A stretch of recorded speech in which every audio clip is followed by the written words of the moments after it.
জয়গুরু, সবাইকে জয়গুরু। বন্দে পুরুষোত্তমম। আমরা এটা মহাভারতে দেখেছি, যখন সেই যক্ষ যুধিষ্ঠিরকে প্রশ্ন করছেন যে পৃথিবীর চেয়ে ভারী কোন জিনিস আর আকাশের চেয়ে উচ্চতর কী জিনিস, তখন কিন্তু যুধিষ্ঠির উত্তর দিলেন যে পৃথিবীর চেয়ে ভারী বস্তু হলো, গুরুতর হলো সেই মাতা, ধরিত্রীর চেয়েও মাতা ভারী। আর নিজের গর্ভধারিণী মা। আর কি বললেন যে পিতা হচ্ছে আকাশের চেয়েও উচ্চতর। সত্যিই তাই, আকাশ হয়ে থাকেন পিতা আমাদের মাথার উপরে, কোনো চিন্তা ভাবনা কিছুই থাকে না।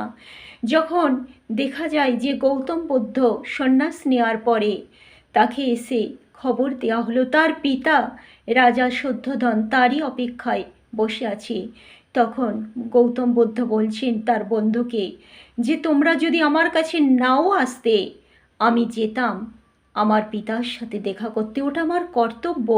মা নেই, কিন্তু জীবনের প্রথম বেদি সেই বাবাকে আমি ভুলি কেমন করে।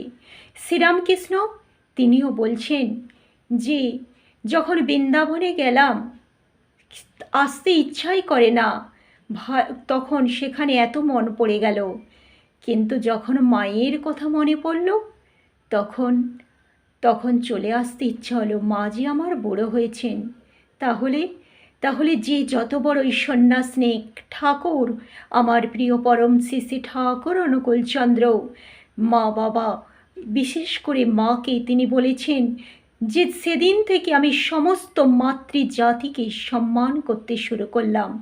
যেদিন জানলাম যে মায়েরাই পারে গর্ভের সন্তান ধারণ করতে, ওদের পেটেই ছেলেও হয় মেয়েও হয়, সেদিন থেকে আমি সকল মাতৃজাতিকে প্রণাম করি।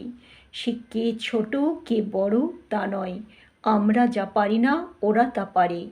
তাই মাতা স্বর্গাদপি গরীয়সী, মা হচ্ছে স্বর্গের চেয়েও উপরে। আর পিতা স্বর্গপিতা ধর্মপিতা হি পরমং তপপিতরে প্রীতিমাপন্নে প্রিয়ন্তি সর্বদেবতা। তাই আমিও সকল বাবা মার চরণে আমার প্রণাম জানাই। জয়গুরু, সবাইকে জয়গুরু।